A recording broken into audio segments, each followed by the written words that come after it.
Well, yeah, here we are again, folks. Here we are again. That all happened. Oh man, that all happened. That wasn't good. Was that good? That wasn't good. Welcome in, populate the room.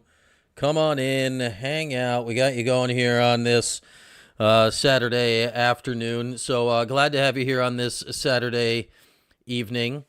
And the final score of 31-18 is not the worst thing of all time. I don't know how indicative that was of what we actually just watched, because that was never in doubt. It was in doubt early on because, yes, Bud, what are you trying to say? Want me to close the door? Yes, please. You can close the door. Thank you, Max. There's Max. He's going to close the door on his way out of the spacious basement studios. Welcome here to our 315 post-game show. I'm Brian Higgins. You do that. You're whoever you are. You knew that. Welcome to the chat.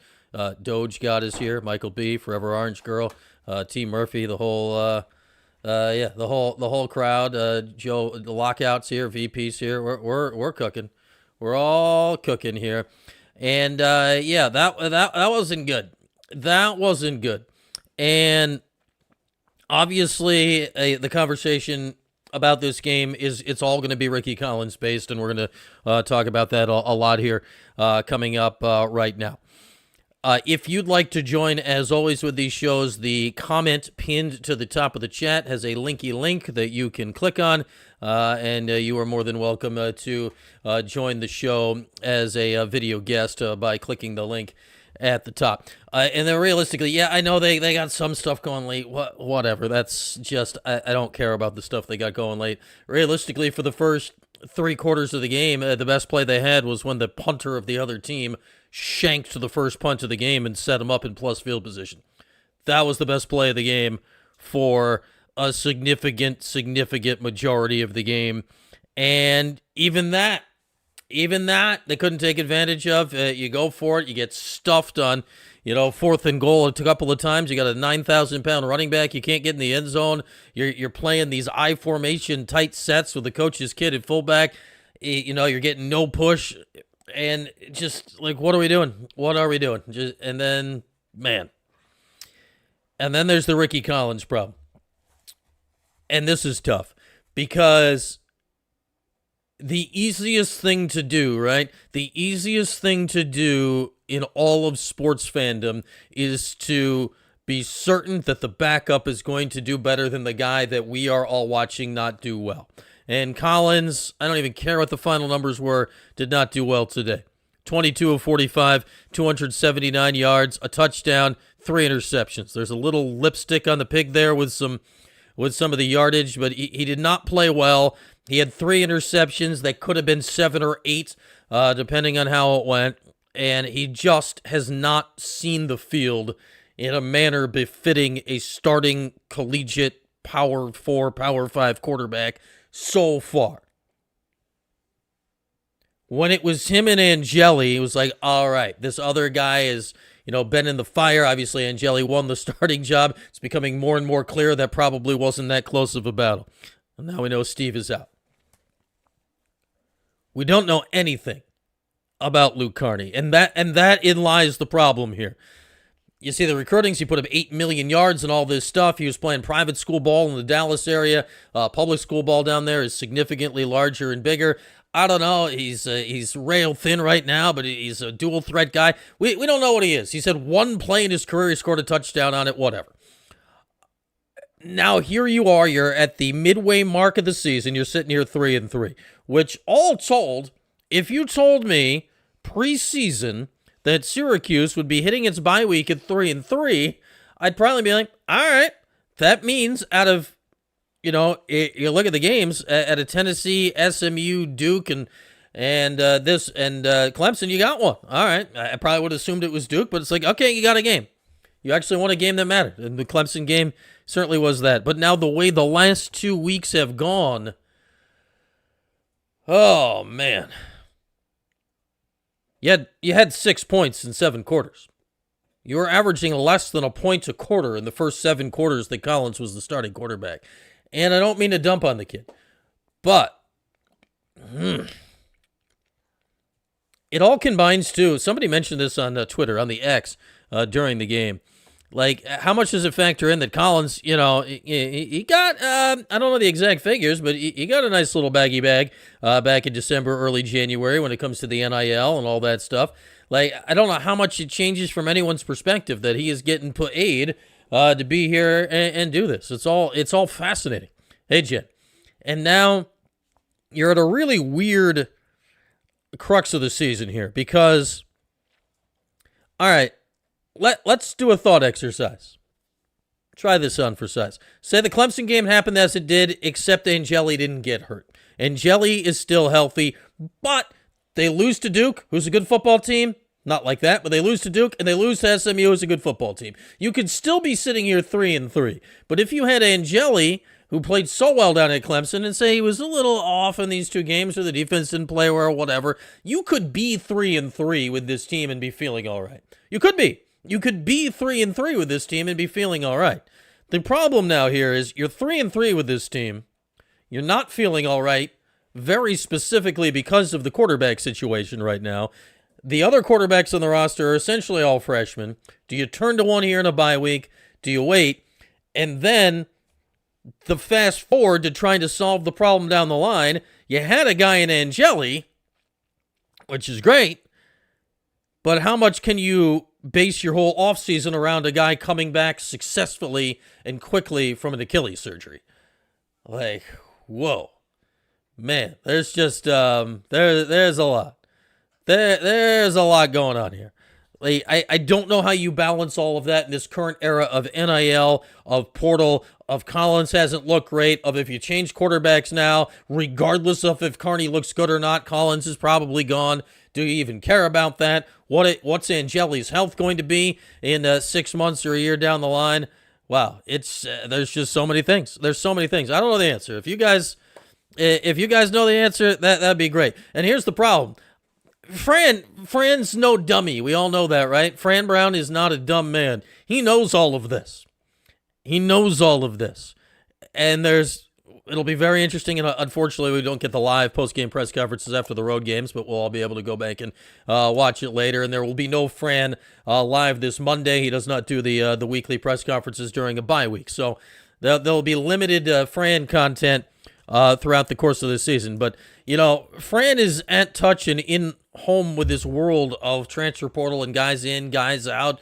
We saw it today, interception by the guy who used to be on your team when Marcellus Barnes went up and got one. Got that right. No wrong answers. Forget anything else I said. No wrong answers. Got that one right. So thumbs up on that. Good for me. But it's a weird time because you know that if you bench Collins, he's gone after the year. And that has to go into your decision-making some. Yeah, Ricky played a little bit better down the stretch, but man, I find it really hard to base anything on that. 2 weeks of Fran not getting washed, Mike B. Does that absolve itself when you get to the bye week, or is he just going to be, rank by the time Pitt gets to the Dome in a couple of weeks? There's just so many things about this that are hard to answer. And the fact that we have no idea, me and you, if Luke Carney is any good, right? Luke Carney is an 18-year-old kid, whatever he is. I don't know what his birthday is, 19 maybe, right out of high school. Yeah, he was there for spring ball. Yeah, I've heard good things, but he's never done this before. You don't know if you turn that over, if that's also going to be a grease fire. Yeah, the offense clicked once down 28. Don't you put Syracuse in a 28-point hole. You won't like what's coming for you. You watch out. You get up 28 on the arch, and you have backed yourself into a corner that you don't want to be in. Again, link pinned to the top if you'd like to join the show with your phone, a video call. You take your phone. This week I have it. Last week I couldn't find my phone during the show. I found it since.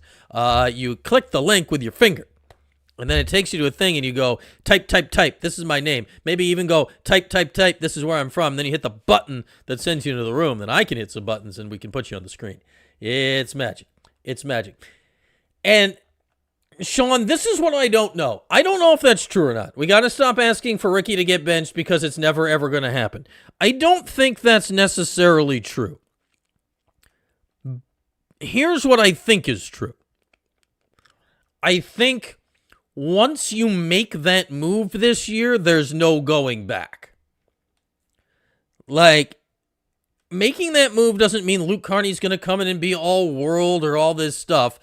But in this era of portal, in this era of NIL, in this era whatever, and Collins has been the good soldier, and we talked about it last week on this show. I really liked how Ricky handled himself in the press conference, much better than in the game. But if you make that move, and if you're going to make a move, a bye week's a great place to make it. There are 2 this season. One's coming up, I think it's about a month from now. In early November is the second one. If you make that move, you can't unmake that move. Now, so that's one where if you make that move, you better be pretty sure that you're getting something out of Carney that you weren't getting out of Ricky. That it's at least starting you at the same level with a chance for growth. And it's weird. Fran is so definitive with his quarterbacks. Like, you're his guy. Like he said it all last year with McCord. He's the number 2 guy in the program. And when he had McCord, there was a great thing to say. He said it this spring, right? Ricky Collins was named starting quarterback this spring. Ricky was the number 2 guy in Syracuse football. And then in mid-August, Steve Angeli was the number 2 guy in Syracuse football. And then last week, Ricky's the number 2 guy in Syracuse football again. These things can change, but when Fran does it, he doesn't waffle. He's not like, well, Fran's not remember, you'll all remember this. Come back with me in a horrid time machine. Remember 1999, so Donovan McNabb wasn't here anymore. Yeah, and then the Orange had 2 quarterbacks who played nothing at all alike each other in Troy Nunes and Medi Williams. And Coach P and George DeLeon would give the first 2 series of the game to Troy, and then the next 2 series of the game to Medi, and then like the next 2 series of the game to Troy, and the next 2 series of the game to Medi, and one of these years I'll figure out what the hell was going on. Fran Brown was not going to toss Luke Carney in off the bench for a spark today. He was not going to put that kid out there. I get he's from the area. He's from the Dallas suburb named Mesquite, Texas, which just sounds fantastic. I can't even imagine the barbecue there.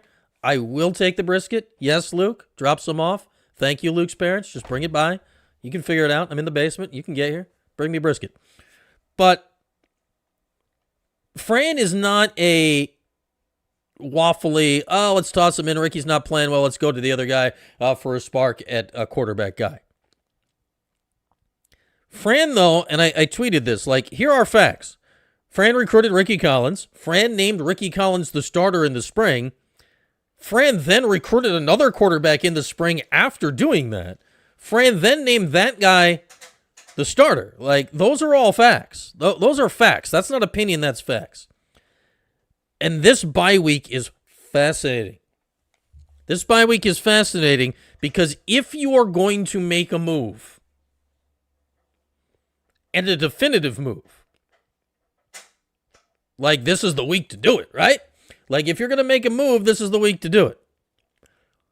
That said, changing, to your point, Sean, switching to a true freshman starting quarterback who's, I get he's the backup now. He's the third quarterback. You know, the first 2 guys, he's third. He's down there. Like, changing to a true freshman at this point of the season, and you're not doing that knowing it's going to get better. You're doing that hoping. You're doing that with the idea and knowledge that, like, you're flat done with Collins. Like, is that what it is? And I got to pull up the schedule here. The next bye week is, I think there's like 3 more games before another bye week. Hang on. Loading. Schedule. Loading. Loading. Football. Schedule. Loading. So, yeah. Today was, they were in Dallas. Off next weekend. That is October the 11th. Home for Pittsburgh at Georgia Tech. Yo. Georgia Tech's good. Pitt just, de-pantsed Boston College earlier today. They changed to a freshman quarterback today. North Carolina on Halloween Friday night. Carolina is horrible. Then you're at Miami, so you got 4 games, and then it's the bye. Your next bye, there's only 2 games left in the season. So let's examine the two scenarios. If at some point during a bye week you are changing quarterbacks because Collins is not the guy, this is the week to do it because you view it as a way to save the season. The next one is a way to do it because you view it as a way to prime the future. I don't know. Like, there's a way to look at the tape in the last few drives and say, all right, Ricky did a little of this, he did a little of that. He also threw an interception. I don't know.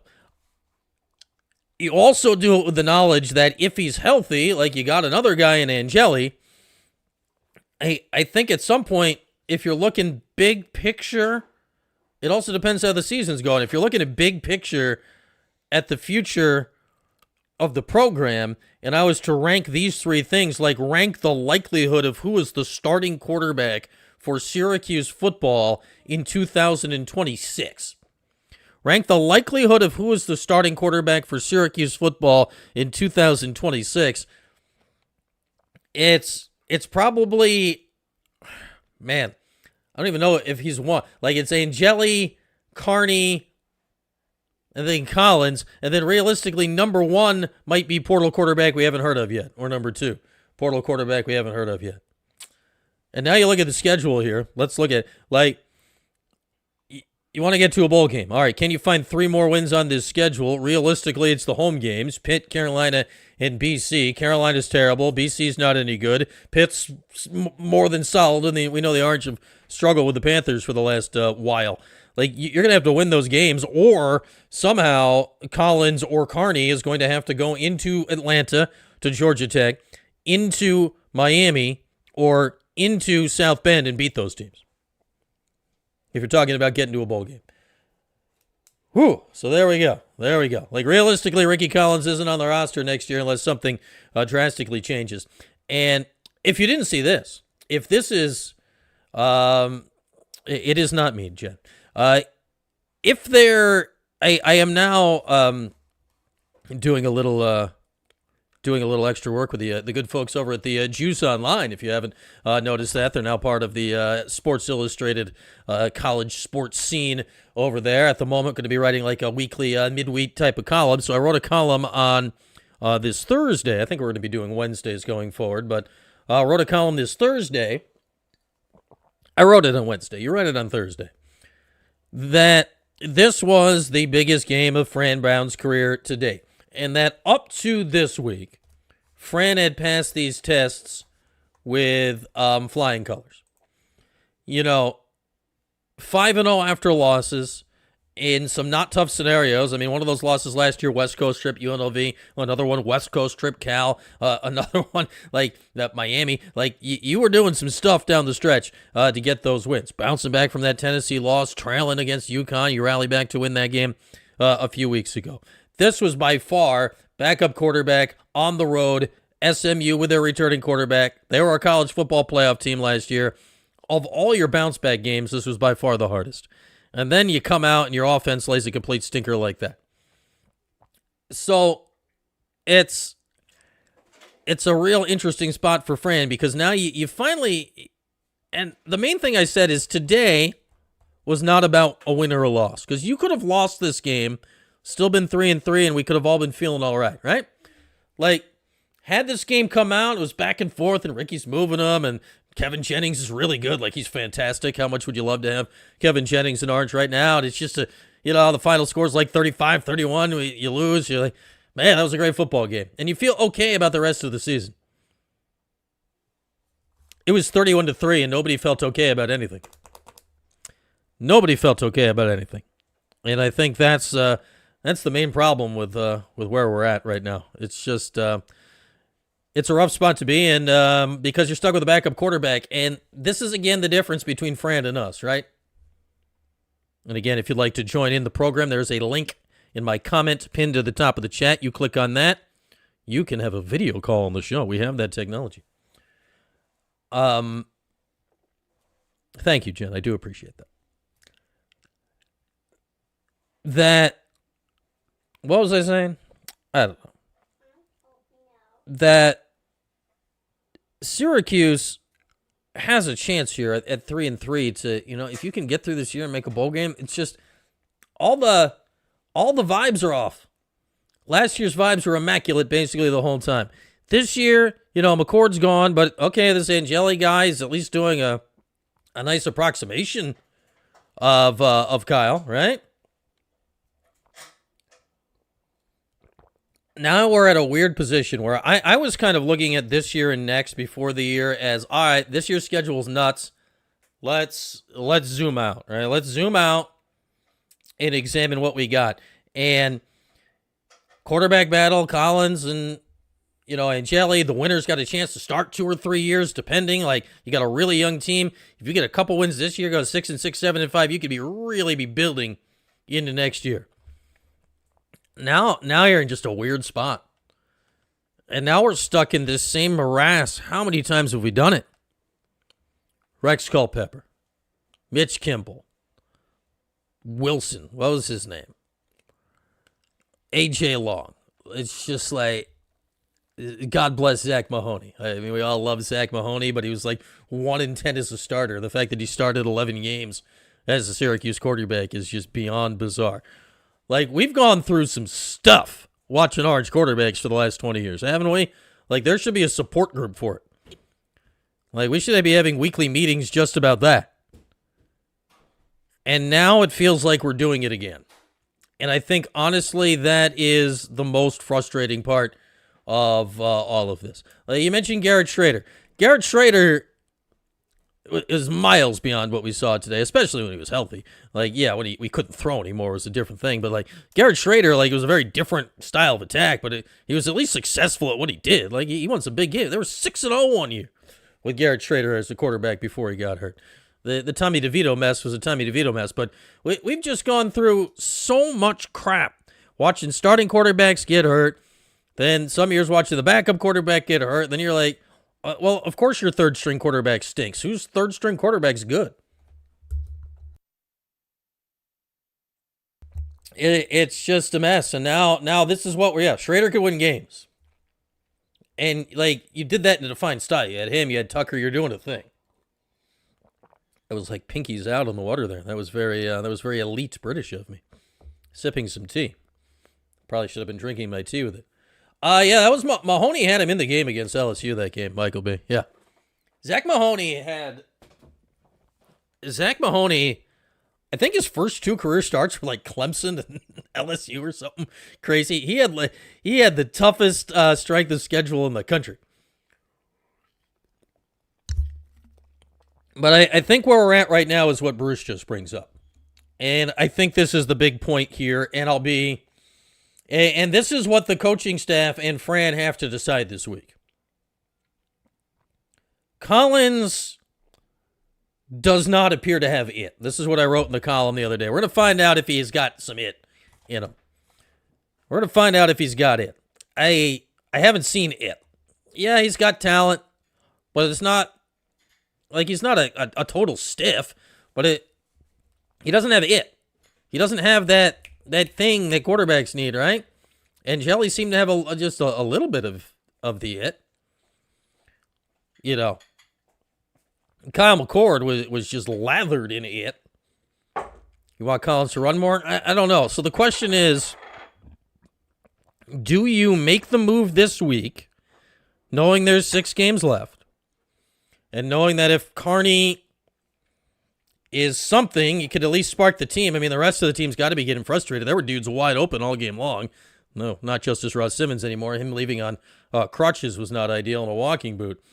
But yeah, he's got a lot of physical tools. I don't know if it's an IQ thing, Sean. I hate to say that because that's calling a guy dumb. I don't think he's dumb. He's just not seeing the field. Like, he's just not noticing guys. I don't know what it's like back there. It's hard to see guys. Like, things move fast, but he's not good at it. That's not what's good in his skill set right now. It's just not good. And that's where we're at. Pardon me, working through a little cold or something. Yeah, I don't know what happened to Justice Ross there, but walking boot and crutches are not ideal. Yes, Sean Williams, the basketball player. Good call. Good call.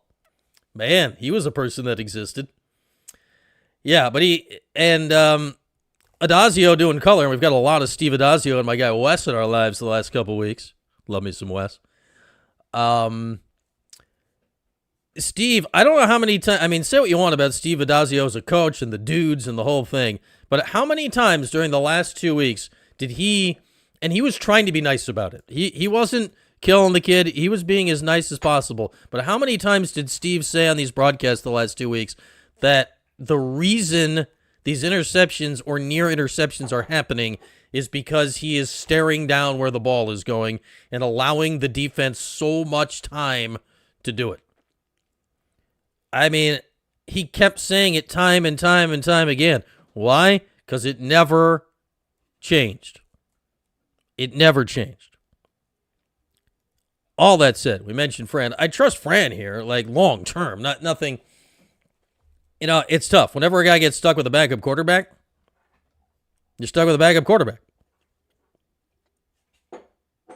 You're not expected, you're not going to win big normally in a backup quarterback. You get a better chance maybe in college because you could have a rando young stud sitting on the bench, and I think that's where we're at now. Do you hope that's Carney, or do you not? I don't know. It's tough. What are you guys thinking? If anyone else wants to join the show here today, link pinned top of the chat. Link pinned top of the chat. That wasn't the wide receiver coach. That was a Gaddis. What's Sean Gaddis? Gaddis. He's a former, like, reasonably big time offensive coordinator that Fran brought in as an analyst in the offseason. Who my guess of what's going on, that's a if Nixon leaves for other job insurance, I would kind of guess he'd be in the mix going forward. But yeah. He was lighting up Ricky at the end of the half. Man, he was crushing him. Absolutely crushing. Well, yeah, other schools could come after Fran, VP. Like, if that happens and Fran leaves for the money, then that was always going to happen. And then what do we do? Like, that's, it's a big problem, but honestly, it's one you can't worry about because either he's going to be true to his word and stay in the Northeast, or he's going to leave, and there's not a damn thing you can do about it. So that's one where I just try to... It doesn't say he's a wide... I mean, I don't know what they got him doing. Yeah, I think he was the... I'm reasonably certain he's an analyst. The wide receiver coach is the dude that came in from the Packers. White? Something? Miles White? Sounds like a jazz saxophonist. That was tough, man. This has been a tough last 2 weeks. I think we 75 million, I do believe the number was Doge. God, that's a lot of Doge. 75 million, like a lot of Doge. You need some offensive specialist. Yeah, I mean he was the OC. Was he the OC at Bama? Like he's been around. Well, Pena, I don't know. The Pena story. I will believe the Collins part of it. People are acting if it's true. I don't know. I think there was also an NIL aspect of it. Yes, T. Murphy. I forgot there for a second, so I called you Doge. But good. You've had so many names over the Murphy, Furphy. You've had all the names. I don't know if it was just Collins. But Pena's no dummy. Like, you had to play into it. That said, Penn State lost today out in UCLA against Nico Imaliava.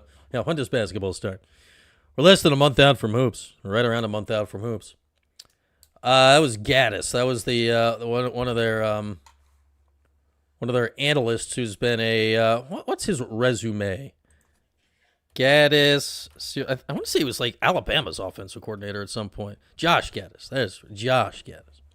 Hang on. Gaddis named offensive specialist. Here's the article of his hiring. Syracuse has added one of the top offensive minds in football to his coaching staff as a former Broyles Award recipient. That's for top assistant in the country, Josh Gaddis. He will serve as quality control offensive specialist. Blah, blah, blah, blah, blah. Blah, blah, blah, blah, blah. Gaddis's primary positional expertise is with wide receivers. He was a coordinator at Maryland, Miami, Michigan, and co-coordinator at one point at Alabama. Was at Penn State, Vanderbilt, So he's been around James Franklin, Vanderbilt, Penn State. And yeah, he's been around. Like, the dude's been around. But yeah, it's it was not a good look, and it's one where you don't want to do that to your quarterback as publicly as that was done. And they talked about that on the broadcast. Like, that wasn't a good look for anybody involved to do that as publicly as it got done. Yeah, I do wonder what they're paying him for. I have no idea. Like, that stuff is so mysterious with Syracuse, private school, all that stuff. He gets hired in April. Like, the whole thing is, like, the timing is wild. The timing was wild. But he did some, it's Alabama with Saban proved it, right? Like, get more smart guys in the room. It usually works out. I have no idea what the budget for stuff like that is. It can range wildly, all over the place. Yeah, here's this Miami-Florida State game about to get going. That should be, man. Remember, we're old. 30 years ago when this game every year was like the game in college football, wide right, all that. Hopefully we get one of them today. This is just a tough one today. We're going to have to name a shout out to our lovely sponsor, Wild Birds where is it? Wild Birds Unlimited. They're there. Point. The Wild Birds Unlimited Big Air Player of the Game. Yikes. How are we gonna pick that out on a day like this? How in the world are we going to determine a Wild Birds Unlimited Big Air Player of the Game on a day like this? That's I don't even know. I was going to show you my bird cam real quick. No birds have come yet. It's apparently a light bird season. They'll be around shortly.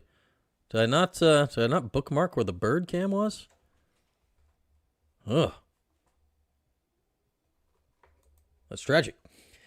We haven't had any birds yet, Michael Antonio. We haven't had any birds. I saw your Forever Orange Girl. Forever Orange Girl. Are you in the area or no? Because I haven't answered your Forever Orange Girl was intrigued by the bird cam and has been pondering the idea of a bird feeder. Are you in the area or no, Forever Orange Girl? I don't have the link on me. I'm sure I can procure it if need be. But I do believe my guy Matt has those bird feeders in stock at the store in Fayetteville. So if you're in the area, just drop by Fayetteville Town Center tomorrow, and he or one of his fine staff members, depending on who is there, will hook you up. If not, I will ask him for the link. All right, you're in North Carolina. Well, that would be a much longer drive. You could go to Fayetteville, North Carolina. That would be less helpful. All right, I will get the link from him for that bird cam at some point and reply to you somewhere. How about that? There's a plan. But I know he's got it in store. It's a really sweet, it's sweet. The birds haven't showed up yet, but yeah, well, here's the problem with that, Tim Shermer. I did that last week. We named Yasin Willis our Wild Birds Big Air player last week because he jumped over a guy. I don't really want to do that again. I'm not really feeling that again this week with Yasin because his final numbers were 15 carries for 41 yards. Here's my current lean. Join me with this or tell me I'm dumb. Davian Kerr, he had an interception. The punter, the Big Air. Ooh, that would be, yeah, where's my Stonehouse numbers? We do need more sponsors, Jen. If you would like to sponsor the show, I am always listening. Jack Stonehouse, 4 punts, 45.5 yards. Popped one inside the 20. I do know Amy, Kev. Oh, she bought one? Okay. Well, that's good. There we are. We're making things happening in the bird world. Should we name Jack Stonehouse our Wild Birds Unlimited Big Air Player of the Game? Bruce is for it. You know, in a game like this, I mean, his punts are high and majestic. Wes has been talking them up real nice. Real nice. Oh, yeah, Ryan. At the moment, you know, we'll see how our deal continues into the future. At the moment, I plan on doing stupid things like being in the snowdrift talking to a bird feeder. You know, anything for our sponsors. Let's do it. Jack Stonehouse is our Wild Birds Unlimited Big Air player of the game because he gets big air on his punts, and you can go see those big air birds at Wild Birds Unlimited in the Fayetteville Town Center and their location in Camillus.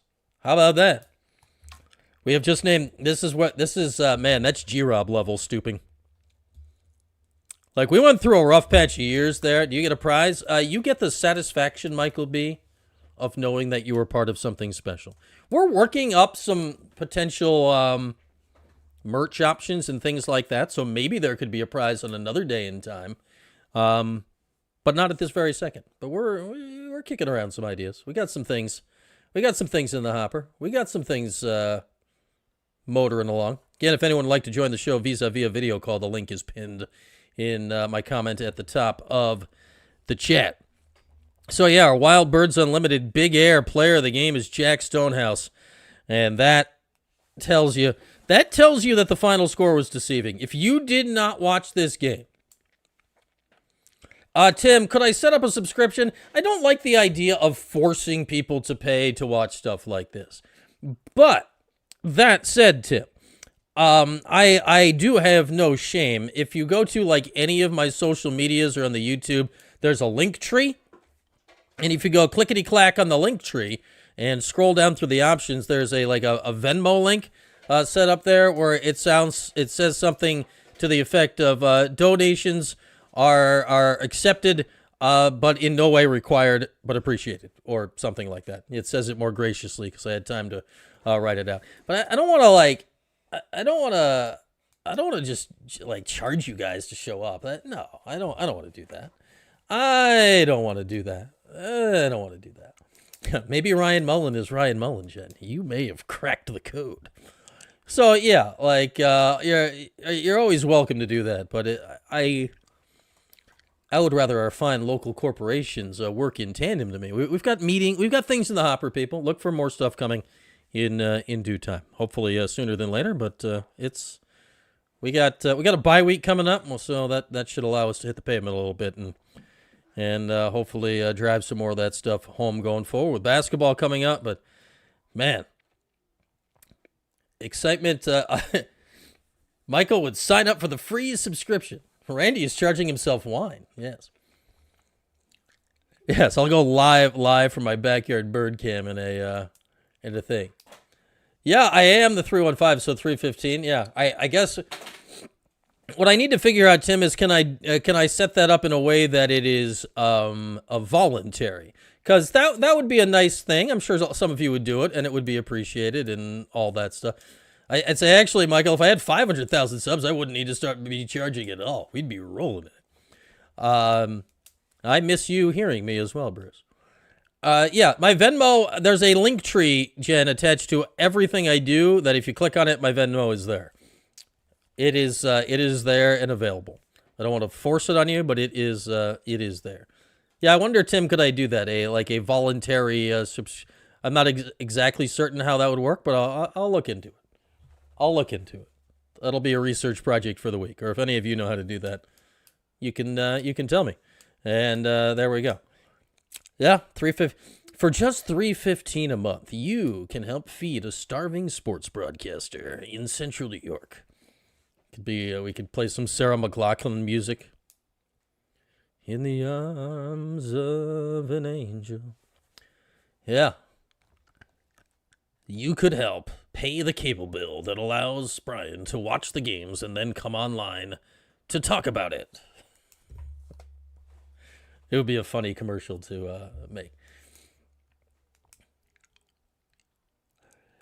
To gift funny hats to me. Yeah, that could be fun. Yeah, paid subscription. Well, there's the problem. Do I want to give you a live link to the camera that's shooting into my backyard at all times? You're going to have to cough up more than $3.15 a month for a full-on live camera of my backyard. Because, yeah, we don't need that. We don't need that. Yeah, for just $3.15 a month, you can find somebody to talk you off or on the ledge about Syracuse's quarterbacking situation, to tell you that everything's going to be okay, even though you'd like to run over Red Autry in traffic, for the low price of $3.15 a month. Brian will be there with you through the Syracuse sports season. Yeah, I could entrap you all into just the repeated payments. I wonder if Venmo does something like that. I gotta look at it because I set up on the Venmo. I set up they have now like a business Venmo, so it presents slightly differently. It looks nicer and all that. I wonder if there is an automated thing on there. I don't know. I'll have to look it up. I'll have to look it up. Yeah, $315 a month. Then you can look at the backyard. Yeah, all right. Well, I'll even tape a picture of your face to the bird cam if you're paying $315 a month. Yeah, for $315 daily, I will turn the bird feeder camera in the other direction, and you can look at my neighbor Sean's shed. It will be there. It will be a shed. All you will see is a shed. But that's where it'll be. Oh, Kev, we're everywhere. We're on all the things. We're on all the things. I am glad you have found us too, T. Murphy. I am glad you have found us too. Yeah, we're trying to siphon people from the old place. You know, it's subverse. Just go in the chat and bring some people back with you. Just go over there and be like, yeah, just lasso them over to the over here. You get over there and you just get in there and you just this is where you guys are. Yeah, I shed cam. Literally on like that side of it's the back side of his shed. If I just took the thing and turned it in the other direction, nothing would happen there ever. It would be kind of amazing. Hey Sean, I'm putting your shed live on the internet. No, just your shed. Just your shed. And we're gonna watch it live. We are gonna get down with that live. Oh man, yeah, sheddish. That shouldn't have been funny, but it was. That should have been funny. Okay, enjoy that, Michael B. Who are we rooting for in Miami FSU? I don't know what am I? I don't know what I'm feeling here. Like I don't want to root for. Yeah, no, you guys got to go back and siphon the rest of them. You can go to the pizza place. It's okay to go to the pizza place, Kevin. I have no problem with our old sponsors. You're allowed to enjoy Wildcat pizza, Kev. That is allowed. Unless I get a pizza sponsor on here sooner than later, and we were working hard on it, and then you'll no longer be allowed to do it. Yeah, you hope they both lose. I just hope it's a good game because back in the day, like early 90s, when these were top 5 teams every year, man, it was so good. It was so good. Those wide rights, those games were so good. Like, just give me a good game that if I we're going to get lost in bedtime and all this stuff here in a little bit. If I pop this back on in like 2 hours, just give me something good. I will say this. I've never been they're showing it now. If anyone has the TV on, they're showing Chief Osceola and the Knowles running on the field doing all the stuff they do. Syracuse, when I was with them down there, they never played a night game, but even at noon, the Chief Osceola Flaming Spear is the coolest single, like, non-on-the-field actual game thing I think I've seen in another stadium. Like, I'd take probably both Death Valleys over there. Like, that stadium is kind of just a concrete box just sitting in a concrete capital town, but the Chief Osceola Flaming Spear is beyond cool. It's really cool. That is an awesome one. I love that one. That one looks great. It looks like I don't. Yeah, for $31.05 a month.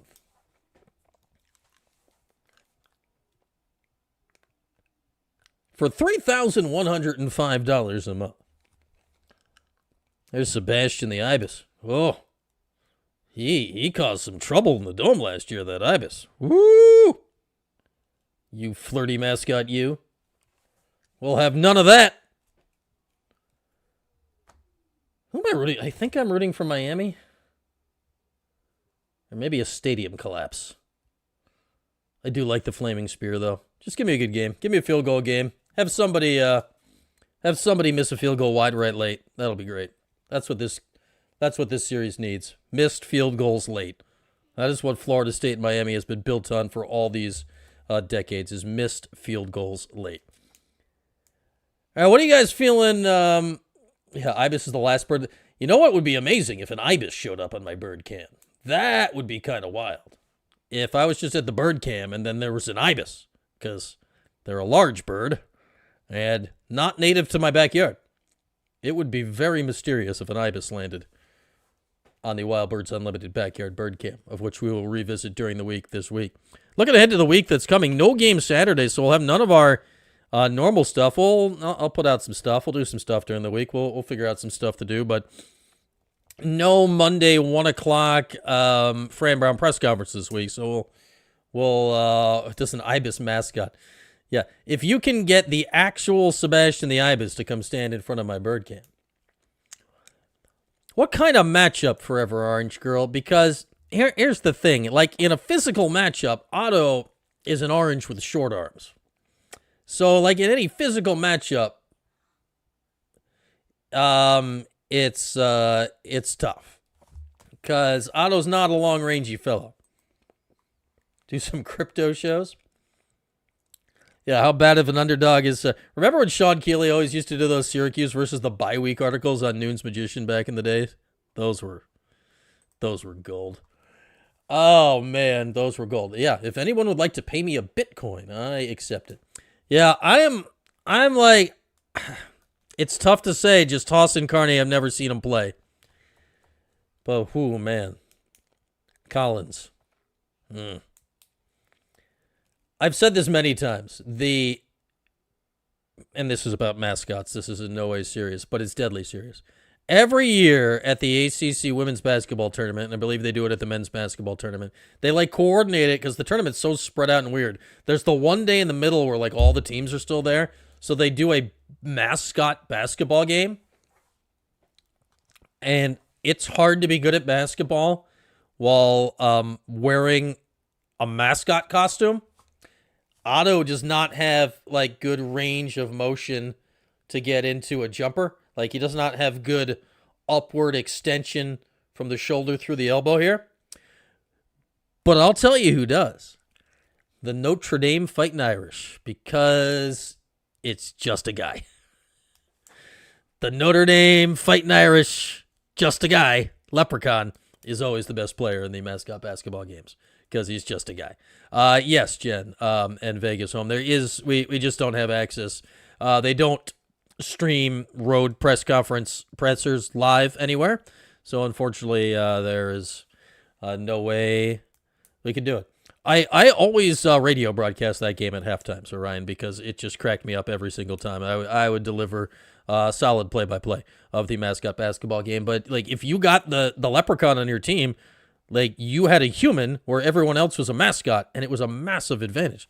Like, some of those mascots, like, their hands are clunky. Like the Clemson Tiger is, rangy. Like, he can guard you, but the other mascots can't put the ball in the hoop. The Irish, the Leprechaun, he can put the ball in the hoop. It's key. Like, actual scoring was extremely limited in those mascot basketball games. We are underway in Tallahassee. I feel like Keith Jackson would have been on the call this game back in the day. When did we got Tommy Castellanos here? When did he become Tommy? He was Thomas last year at Boston College. Is he good? He's not good, right? I refuse to believe Tommy Castellanos got good. Like, he runs around a lot, but I refuse to believe he got good. Monday review the post-game presser. We might do that, Tim. We'll work some ideas around the noggin. We'll come up with some stuff to do during the week. We'll still have content out on the YouTube and various social medias over the course of the week. We'll do something. You knew an Otto, Jen? The Ottos have to be real secretive about it. They're not allowed to tell anybody. It's a real hush-hush affair. But it's funny, like, when you travel with the team, you're like, oh, the person with a backpack that says mascot, I think that might be Otto. I think I've cracked the case. Yeah, there's always a lot of Ottos. It's a very tight-knit community being an Otto. Otto was at my wedding. That Otto costume could have used a little dry cleaning beforehand. But that's all right. That's okay. Much like every other industry on earth, Otto also upcharges you for wedding receptions. Yeah. The going rate for the wedding reception higher than other shindigs. The whole industry. They got you. They got you. All right, who's got it? Noel's got the ball. Oh, it's just such a classic uniform matchup. The U and the Noles. And oh, nice first play. Now we're Miamiing and Florida Stating. We're getting the ball down the field. There we go. All right, anything else to break down on this game here tonight before we all go our separate ways for the weekend? I do have plans. Apple picking tomorrow. Looks like a gorgeous apple picking day. Got to get that in. Sales guy Scott, yeah. Otto was creeping around you, Ryan? Mm.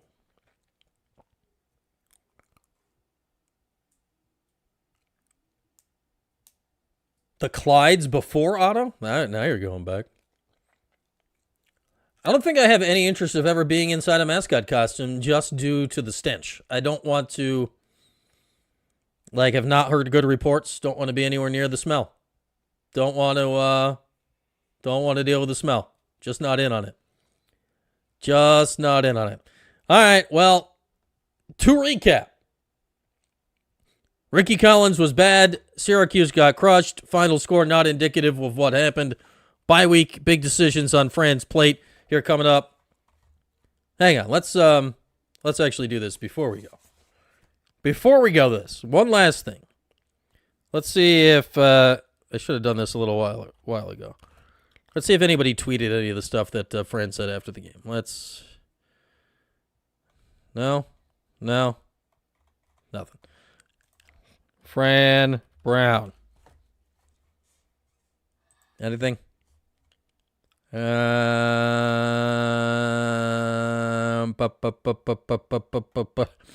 By default, Fran Brown may not take a shower for months. Oh, it's funny and disturbing. Yeah, I'm not seeing any Fran stuff online anywhere.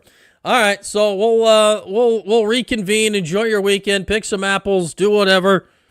That stunk. Next post-game show is 2 weeks after Pittsburgh. We'll find out kickoff time for that on Monday. Plenty of stuff coming throughout the week. Maybe we'll dip our toe into a little basketball as well this week. But thanks, everybody. T-Takes, what's up, for dropping by. Enjoy your night. Enjoy your weekend, and we'll do it again down the line.